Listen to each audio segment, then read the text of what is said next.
of the greatest mysteries of mankind is where did we come from? Scientists and philosophers alike have pondered this elusive question and put forth many explanations. But in truth, no one really knows. Good evening. I'm Charlton Heston. In their search for answers, scientists gather evidence and develop theories based on what they observe. But sometimes evidence turns up that completely contradicts this. Footprints resembling modern man's were discovered in Texas, side by side with dinosaur tracks. Does this mean that man lived millions of years ago, at the time of the dinosaur? These 70-ton blocks were somehow transported to the Peruvian mountain temple of Ollantaytambo. The only source of this red granite is 5 miles away on the peak of another mountain. Ancient maps have been discovered which correctly depict the continent of Antarctica centuries before it was discovered by Europeans. Some claim this is evidence of a technologically advanced culture that existed before recorded history began.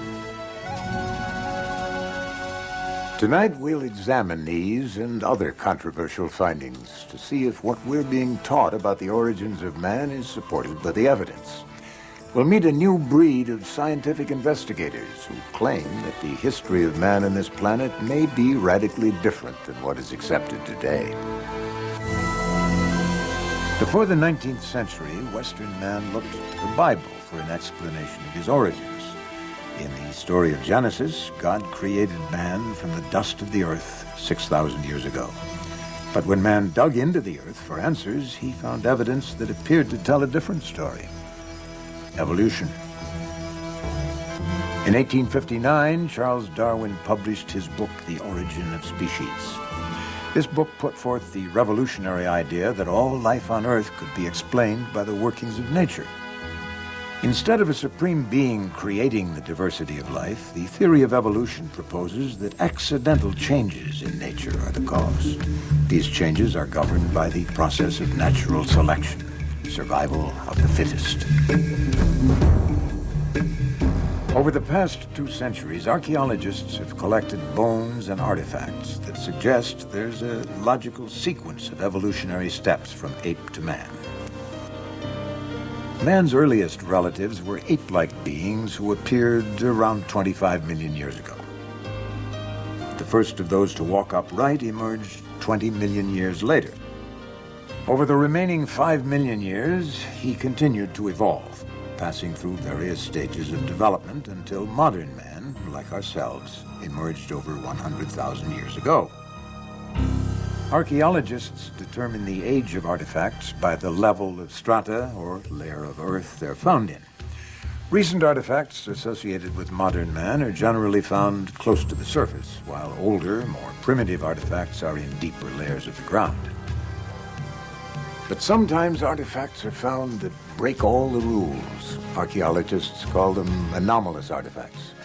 What happens when we find a modern human skull in rock strata far beneath even the oldest of man's ancestors?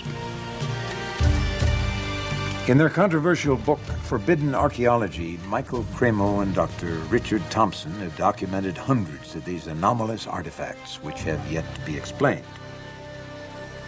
The basic body of evidence that we've uncovered in this book suggests that human beings of modern anatomical type have been existing for many, many millions of years into the past. In 1880, California state geologist J.D. Whitney was intrigued by an unexpected discovery made 300 feet under Table Mountain. While digging for gold, miners unearthed a variety of stone tools such as mortar and pestles and ladles. Incredibly, the rock strata the tools were reportedly found in was dated as early as 55 million years old. Whitney made a thorough report in these finds and came to an unsettling conclusion. Man could be millions of years older than the current evolutionary model suggests. This bizarre evidence seems to have been well documented, yet the general public and many within the scientific community are unaware of these controversial finds. The question is, why haven't we heard of these discoveries before? Oh, I think we're talking about a massive cover-up. As I said, over the past 150 years, these archaeologists and anthropologists have covered up as much evidence as they've dug up, literally. Basically what you find is something we call a knowledge filter. This is a fundamental feature of science. It's also a fundamental feature of human nature. People tend to filter out things that don't fit, that don't make sense in terms of their paradigm or their way of thinking. So in science, you find that evidence that doesn't fit the accepted paradigm tends to be eliminated. It's not taught, it's not discussed, and people who are educated in scientific teachings generally don't even learn about it. Conventional theory states that modern man originated in southern Africa around 100,000 years ago. From there, he migrated north into Europe and southern Asia, continued through Asia, and crossed the Bering Strait into the New World around 30,000 years ago. He then came down through North America and finally arrived in South America around 15,000 years ago. Yet numerous artifacts have been found across North and South America that are so old they threaten to completely overturn this theory. According to geologist Virginia Steen McIntyre, she was silenced at the height of her career because of her determination to report the facts. In the summer of 1966, a collection of stone tools, including this leaf-shaped spear point, was uncovered at Hueyatlico, Mexico. To find out exactly how old the spear points were, a team of experts from the United States Geological Survey was called in to date them. When we first began to work on the Hueyatlico site, we thought we had an old site. This was back in '66, and we thought it was perhaps 20,000 years old, and at that time that was considered a very old age for the site. We did what they call radiometric dates, which gives an actual date range, and we used two different methods to do that. One was using uranium atoms, another one was using little zircon crystals. When we finally got the dates and all the different methods we used to date it, it came out to be 250,000 years old. To tell you the truth, I would have been happy with a 20,000-year-old date. It would have made my career. It was very old for the time, but it wasn't so old that it was that controversial. People can take 20,000-year steps. They can't take steps that are over 200,000 years at one time.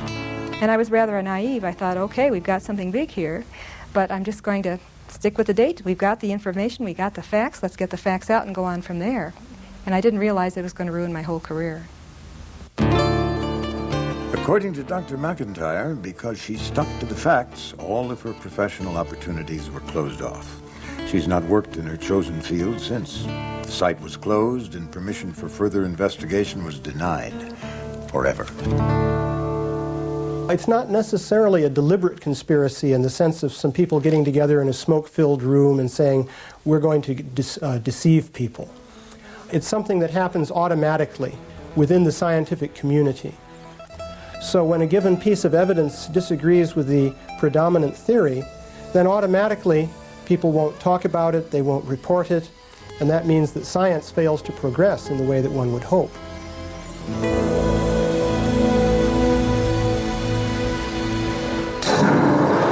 Dinosaurs left their tracks on this riverbank 100 million years ago.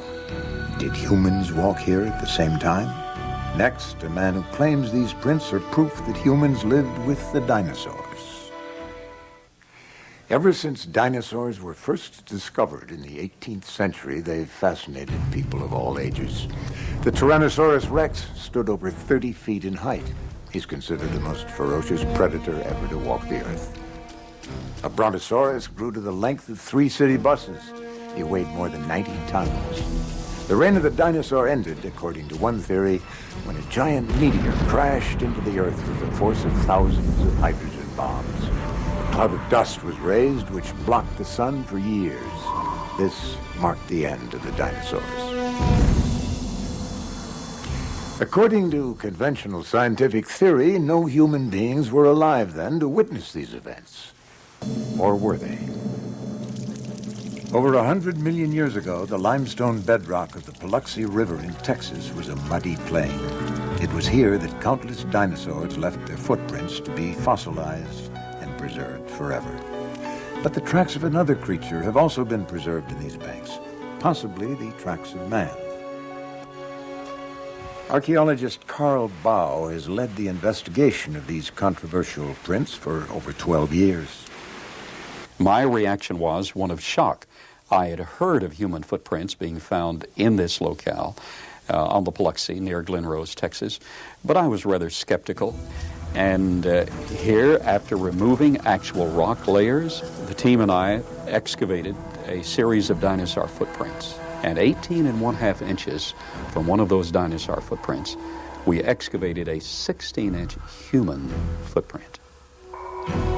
We excavated 12 footprints in a series.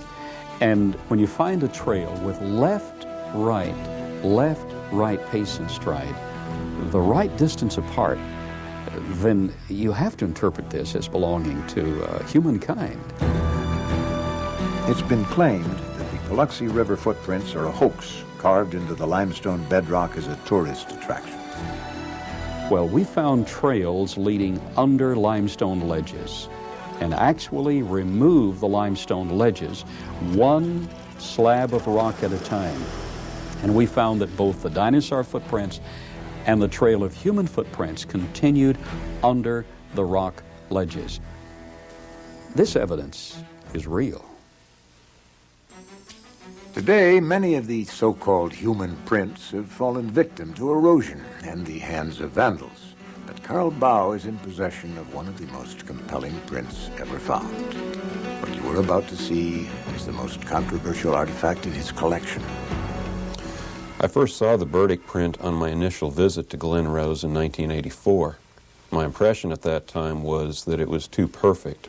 But it's clearly a human footprint, demonstrating the heel section, the arch, the base of the metatarsals, the first or great toe, second, third, fourth, and fifth toe. After our examination of this print, we find that it definitely is in the Cretaceous limestone, in the same formation with the dinosaur footprints. Here we're looking at a cross-section, and we can see very obvious following contours under the great toe, and actually structures under each one. Where we see the calcite inclusion, the force was concentrated and produced these load-bearing structures, which are exactly what geologists look for. We have eliminated the idea that it's carved. It definitely is original impression in the sediment. This is said to be the fossilized finger of a human being. It too was reportedly found in the same strata as the dinosaur tracks, dating to over 100 million years old. It had what appeared to be a nail, what appeared to be a cuticle, a taper, a humanoid shape. After I saw the CAT scan, there was no longer any room in my mind for doubt. This scan shows the shape of the finger, it shows tissue beneath the skin of the finger, it shows the bone, it shows the joints, it shows a ligament. That tells me this is a human finger. The limestone layer that preserved these artifacts is reportedly dated at around 135 million years old. Yet, as we saw earlier, objects have been found in rock strata much older than this. In Klerksdorp, South Africa, hundreds of metallic spheres were found by miners in Precambrian strata, said to be a fantastic 2.8 billion years old. The controversy centers around the fine grooves encircling some of the spheres. Lab technicians were at a loss to explain how they could have been formed by any known natural process. According to the curator of the Klerksdorp Museum, Rolf Mars, the spheres are a complete mystery. They look man-made, yet at the time in Earth's history when they came to rest in this rock, no intelligent life existed. They're like nothing I've ever seen before.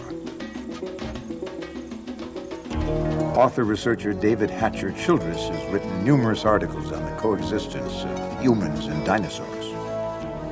I think that one of the solutions to the paradox of dinosaurs and people together and the vast discrepancy in time the whole timeline of millions of years versus only thousands of years can be explained in a cataclysmically geological view of the past, where rather than geological events taking place over millions of years, they take place more quickly, and what is 1,000,000 years on a geological time scale is in fact only, say, 1,000 years. And therefore it's going to bring all this dating much closer to us and make it possible so that in a scientific way, man and dinosaurs can have existed together in the past, and in fact, dinosaurs can still be alive today in small numbers in remote areas of the world. For instance, in 1977, a Japanese fishing boat off New Zealand brought up out of the water the carcass of what appeared to be a plesiosaur, an animal that should have been extinct for millions of years. Although the authenticity of this photograph has never been disproved, skeptics have claimed it's merely the body of a decomposing shark. We've seen a broad range of evidence, some of it highly speculative, but there are enough well-documented cases to call for a closer look at the conventional explanation of man's origins, the theory of evolution. England is the birthplace of evolution's first champion, Charles Darwin. Darwin's theory of evolution proposes that simple life forms, or species, evolve into more complex species by accidental changes over long periods of time. For example, given 5 million years, an ape can evolve into a man. Since Darwin's time, his theory has become central to our understanding of how man came into existence. It's almost universally accepted today. But according to science investigator Richard Milton, Darwin's theory of how man evolved from the apes has some critical problems. The building behind me is London's Natural History Museum. It looks rather like a cathedral or a church, and in a way that's what it is. It's a kind of temple to Darwin's theory of evolution. People come to museums like the Natural History Museum to get answers to their question. Have we evolved from apes? Do humans and apes share a common ancestor? And to look at an exhibit like this, you'd think that question had been answered decisively yes. But the answer is far from decisive. In fact, this representation is an interpretation of the fossils, the interpretation of one group of scientists. There are other interpretations, but you won't find them in this museum or any other museum in the world. In the model of the evolutionary tree, man and apes are said to share a common ancestor. However, evidence of that common ancestor is highly contested. That's why it is still called the missing link. When Darwin's theory of evolution was embraced, it was assumed that in the next century enough fossil evidence would be found to prove that man had evolved from the apes. Darwinists have promised us a missing link, and so they've got to deliver. They've got to come up with one. Any missing link will do, it seems. Every so often a skeleton is found in Africa. Its discoverers describe it as being the missing link. The headlines come and go, and then later on, that skeleton, those bones are reclassified either as human or as ape. And so far, the missing link is still missing. One of the most classic examples of this is the story of Java Man, discovered by Eugene Dubois in 1892. Dubois discovered a very primitive-looking ape-like skull cap, and he discovered this thigh bone about 40 feet away. He said, well, obviously they must belong to the same creature. And that creature walked erect like a human being and had an ape-like skull, so that must be a missing link, the Pithecanthropus ape man. So maybe you had a big ape and a human being living together in Java about 1 million years ago. The important point to make about the Java man discovery is that it's based on a speculative leap in which two pieces of evidence are put together in a way that's not really warranted. At the end of his life, Dubois realized that the skull cap belonged to a large ape, and the leg bone was from a man. Nevertheless, Java Man was prominently displayed at the Museum of Natural History in New York until 1984. Since then, it has been removed.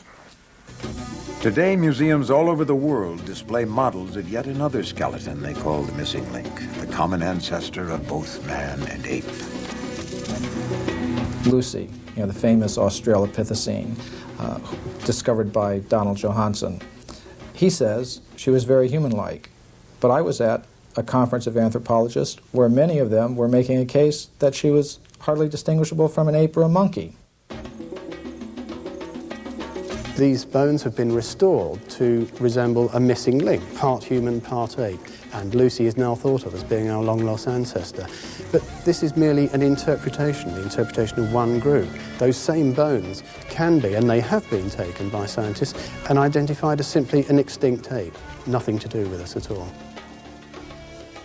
Newspapers are constantly reporting new discoveries that add to our understanding of man's origins, but so far, conclusive evidence of a missing link has not been found. So what happens to the evolutionary model if the missing link does not exist at all? Without it, there's little support for man's connection with the apes, and the model simply collapses. Some people have said to me, how can you criticize a theory if you don't have something to replace it with? Well, I don't accept that. If the emperor hasn't got any clothes on, then the emperor hasn't got any clothes on. It's not my fault. It seems to me that if Darwinism is wrong, then somebody has got to point the finger. Next, we will visit the mysterious city of Tiahuanaco, built at an altitude of 12,500 feet, with stones weighing 150 tons. This could be the oldest city in the world, built by a civilization as yet unknown. In order to unravel the mystery of man's origins, we must follow the path of civilization. Now, civilization is said to have spread from the old world to the new world, but there is evidence that humans were building cities in the new world thousands of years before history tells us. Traditionally, the oldest city in the world is thought to be Jericho in the Old World, dated to around 8,000 BC. Yet in South America, the so-called New World, scientists are looking at evidence of a city that could be twice as old. Situated at an altitude of 12,500 feet, Tiahuanaco is one of the most mysterious cities in the world. Traditionally, it's thought to have been built by the predecessors of the Incas 2,000 years ago. However, around the turn of the century, Politian scholar Arthur Poznański began a 50-year study of the ruins of Tiahuanaco. Using the science of astronomy, Poznański came to an amazing conclusion. He calculated that Tiahuanaco had been constructed more than 17,000 years ago, long before any civilization was supposed to have existed.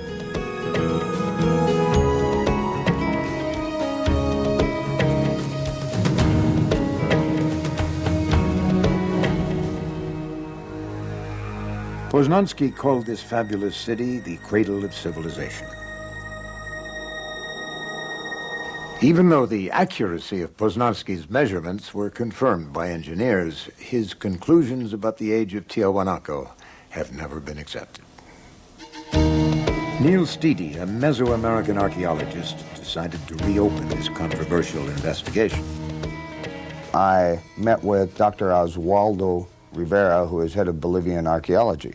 The doctor, though he disagrees with Poznański's findings, was more than willing to help in every way possible so that we could retrace Poznański's steps.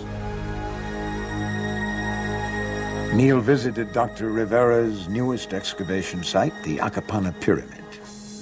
Today it's mostly in ruins, but the base is miraculously preserved and still testifies to the advanced capability of its builders. The facing stones of this site are perfectly set with no mortar. We took a needle, and that needle we tried to insert at every point along the joint, and the needle couldn't be inserted. A perfect cut. One of the most baffling questions for Poznański was why they built Tiahuanaco with such precision. This, he felt, was an important clue to the age of the structure. Now, the ancients constructed the site with astronomical alignments in mind. As the sun rises each day, it moves along the horizon and arises in a different spot. To measure this movement, they built the temple itself as a giant clock to tell them how the progression of the sun was proceeding. And we can use those same astronomical alignments to date the site. Poznański observed that on the first day of spring, the sun rose exactly in the center of the temple, through the archway. Based on the layout of the temple, he deduced that on the first days of winter and summer, the sun should rise directly over each of the huge cornerstones. But he found this was not the case. The position of the sun was, for some reason, slightly outside of the corner markers. He wondered what that reason was.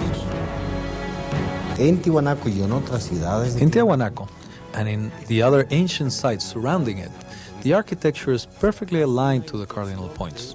The buildings are deliberately oriented to the cardinal points. But if we measure each building precisely, we will find errors. I believe these are simple errors of construction, not at all related to the date of construction.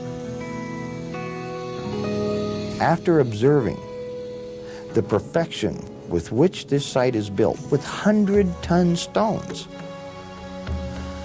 to suggest that such things as the solstice markers are misaligned, I find incredible. No, I think the solstice markers were probably very precisely located, as everything else in the site.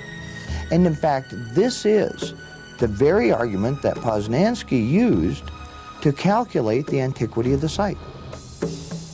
By measuring the angle of the cornerstones and comparing that angle to today's sunrise position, Poznański was able to calculate that Tiahuanaco was built 17,000 years ago. At that time, the tilt of the Earth's axis was slightly different than it is today. So the summer and winter suns would have risen directly above the ancient cornerstones. The only correction that I would make is that we now have better astronomical measurements due to satellites and computers. And I would suspect the date would be more like 12,000 years ago. But that still makes Tiahuanaco the oldest city known on the face of the earth. In his Chronicles of Peru, written in the 1600s, Garcia de la Vega wrote that when the Spanish first arrived in South America, they asked the Incas who built this incredible city of Tiahuanaco. Did you build it? The Incas said, no. In fact, they laughed at the idea. They said, we had nothing to do with it. This was built thousands of years before our time. The current view says that man arrived in South America around 15,000 years ago, a wandering hunter-gatherer. Yet the evidence we've seen suggests that Tiahuanaco was designed by an advanced civilization. A chance discovery reveals just how advanced they may have been. While restoring the ancient temple of Pumapunka, Dr. Rivera and his team discovered a long-lost secret of the ancient builders. They found a strange depression between two blocks of stone. Upon clearing out the debris, they noticed the unmistakable glint of metal. Whoever built Tiahuanaco came up with a very ingenious method for holding together the huge stones which they used to build the site. They carved a groove in the edge, and into this groove they would pour a molten alloy, which later hardened into a staple. What I find amazing here is that to move to each site where the staple was needed, they had to have something like a portable smelting plant to maintain this metal in a molten state. Mysterious metal clamps revealed a level of technology far beyond their time. The antiquity and the technological sophistication of Tiahuanaco should make each and every one of us fully question the origins of civilization.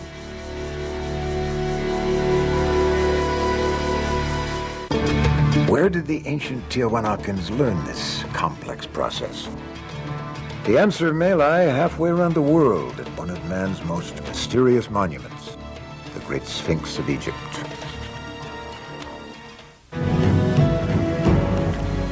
Is it possible that there was an advanced civilization on this planet thousands of years before history tells us? Investigative journalist Graham Hancock considers this to be a very real possibility. He has dedicated 9 years of his life to tracking down the evidence. This monument is one of a category of monuments from all over the world. These monuments have certain things in common. First and foremost, enormous blocks of stone, gigantic, weighing hundreds of tons. Secondly, very precise scientific astronomical alignments. And thirdly, the greatest mystery of all, we don't know who built these monuments. Hancock points to a number of sites throughout the world which exhibit gigantic stone construction. This is called megalithic architecture. The immense fortress of Sacsayhuaman in Peru is comprised of individual granite stones, some weighing 360 tons. That's the equivalent of 2 diesel locomotives. The Osirian in Egypt is made of tremendous pillars of red Aswan granite, some of which weigh over 100 tons. My own view is that what we're looking at here is a common influence that touched all of these places long before recorded history began. A remote third-party civilization unidentified by historians that had a presence in Mexico, that had a presence in South America, that had a presence in Egypt and elsewhere, and that left behind a legacy of knowledge in all of those places. In 1993, an independent Egyptologist, John Anthony West, shocked the world with geological evidence that the Sphinx in Egypt could be 12,000 years old. Recently, astronomer-engineer Robert Bauval, using a computer model of the Giza Plateau, made a startling discovery which seems to confirm this ancient age of the Sphinx. In very simple terms, the first thing that one realizes when you look at the pyramids of Giza is that they're designed along astronomical principles. We're finding that the astronomy is leading us to conclude that the Sphinx was erected in 10,500 BC. And this matches exactly with the ideas that have been developed in the geological analysis of the Sphinx. So there are 2 hard sciences now indicating that the Sphinx could be very, very old, and going back to the 11th millennium BC. According to Graham Hancock, if Tiahuanaco and the Sphinx were both built around 12,000 years ago, they may have had a common source. Consider these similarities between the Americas and Egypt. Both have huge pyramids, precisely aligned to the cardinal points. Temples with megalithic stones, with extremely fine joints of less than a 50th of an inch. Both Egypt and the Americas used royal headdresses of similar style. Both employed a unique style of construction using L-shaped corners. Both used the same style of metal clamps to hold huge stones in place, and both cultures used the process of mummification to preserve and honor their dead. These compelling similarities between Egypt and the Americas suggest to some that a sophisticated group of seafaring people crossed the Atlantic thousands of years before Columbus. A collection of ancient maps suggests they may have had a knowledge of the world which has never been explained. In 1929, rolled up on a dusty shelf in a library in Constantinople in Turkey, a map was found. This map had been drawn in 1513 by a Turkish admiral, Admiral Piri Reis. The strange thing about this map is it shows features of the Earth that nobody in 1513 should have been able to know. Before the 18th century, sailors ran the risk of crashing their ships onto rocky coastlines because they lacked one thing, the ability to calculate longitude. For that, you need an extremely accurate clock. It wasn't until 1790 that the first accurate marine timepiece was invented, and sailors could pinpoint their position on the seas. Yet 250 years before this clock was made, Piri Reis had drawn a map which showed the coastlines of Africa and South America within a half a degree of longitude. And as Piri Reis himself told us, that knowledge was not his knowledge. It was knowledge that he'd borrowed and copied from earlier maps. And he stated on the map that it was based on more than 20 source maps and that some of these maps went back to the time of Alexander the Great, or even earlier, in other words, to before the time of Christ. So the mystery is, where did these source maps come from? Who charted the globe long ages ago with an accuracy that we ourselves can hardly match today? A professor of science, Charles Hapgood, was combing through the map room at the Library of Congress when he made a startling discovery. As my eyes fell upon the southern hemisphere of a world map drawn by Orontius Phineas in 1532, I had the instant conviction that I had found here a truly authentic map of the real Antarctica.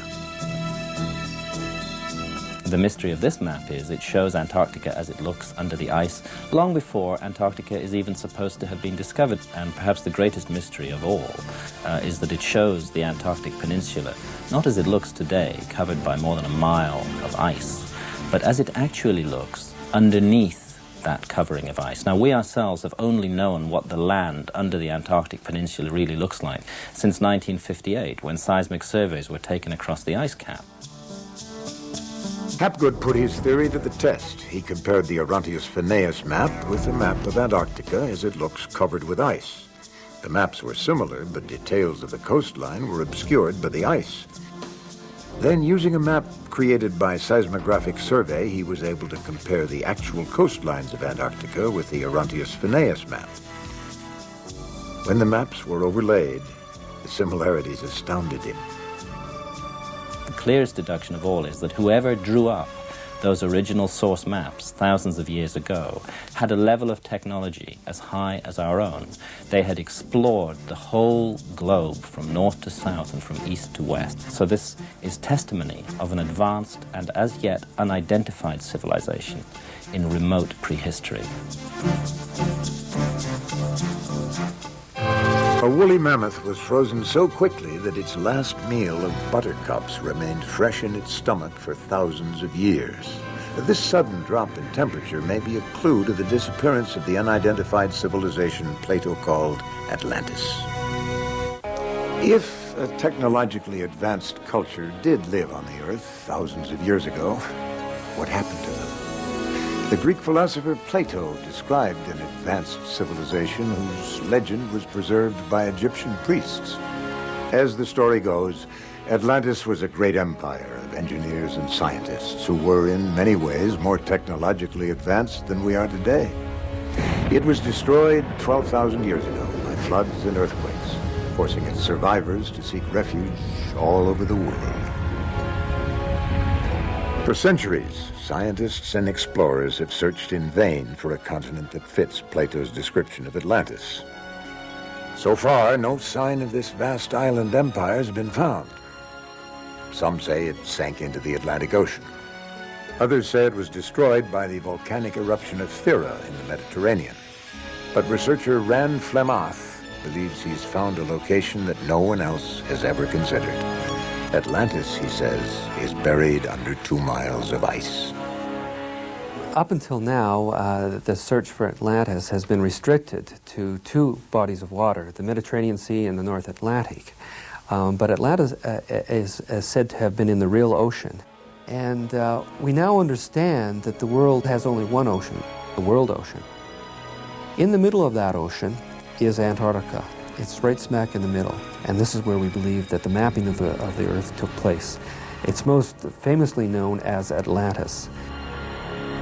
Today, Antarctica is a frozen wasteland, virtually uninhabitable. According to geologists, it's been buried under ice for almost 2 million years. How could any civilization have thrived there only 12,000 years ago? A surprising discovery in Siberia may hold the answer. In 1977, a Russian bulldozer operator noticed a block of muddy ice containing a curious dark mass. On closer inspection, he was amazed to see the contours of a small elephant-like creature. He had discovered a perfectly preserved woolly mammoth. In a kind of zone of death all over the northern hemisphere, northern Siberia and northern Canada, we find the frozen carcasses of hundreds of thousands of large mammal species, mainly mammoths, but also woolly rhinos and other creatures of this kind. And when their stomach contents are examined, as they have been, they're found to have been grazing on warm weather vegetation, and yet they're now positioned extremely close to the North Pole.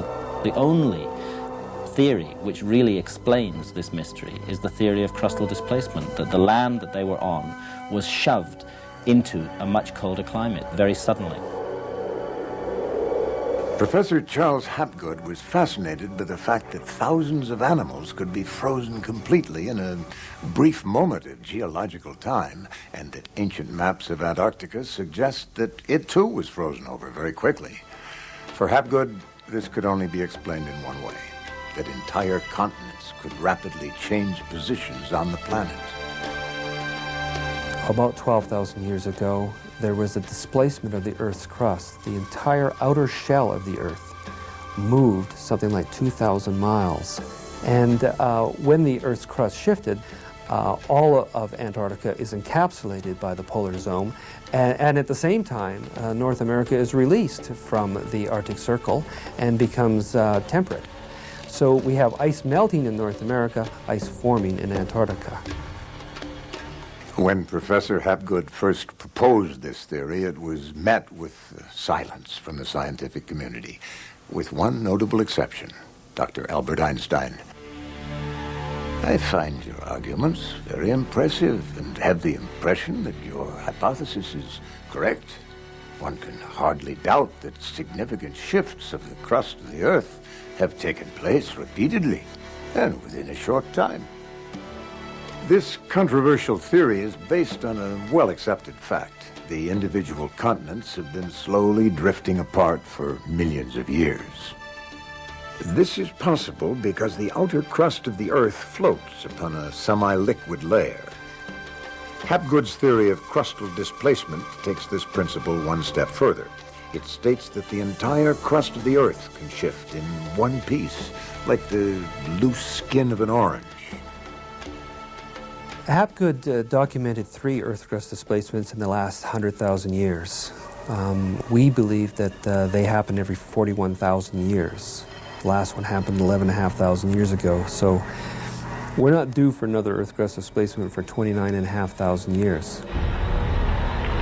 According to Hapgood's theory, this cataclysmic shift is caused by an imbalance of ice on the polar caps. Over time, ice builds up at the poles, reaching as much as 2 miles in thickness. The tremendous weight of the ice causes an imbalance on the globe. The ice shifts, dragging the outer crust and the continents in one piece to new positions. The polar caps are now in a warmer climate where they begin to melt, while temperate lands are in the polar regions where they freeze and build up ice. If Hapgood's theory is possible and land masses can suddenly shift 2,000 miles, it might explain how an entire continent and its people could have been lost to history. I am convinced by the evidence that we are a species with amnesia. We have forgotten something of great importance from our own past. When we recover it, we'll realize for a start that our civilization isn't the apex of creation. It isn't the pinnacle towards which everything has been building throughout all of geological time. Rather, it's part of an up and down, a flow, that it's possible for a civilization to reach a very high level of advancement and be wiped out. This is something we've never really confronted, and we need to confront it. We have met the experts and looked at the evidence that seems to contradict our conventional theories about the human race. Numerous artifacts indicate to some scientists that man could be millions of years old, throwing into question our descent from the apes. Ancient maps and megalithic architecture suggest that an advanced culture may have existed 12,000 years ago, their homeland wiped out by a cataclysm that rearranged the entire face of the planet. It's been said that man has made the climb from Stone Age to civilization more than once, and that our present time is just the latest in this cycle. But only if the evidence is allowed to speak for itself will we ever learn the truth about the mysterious origins of man.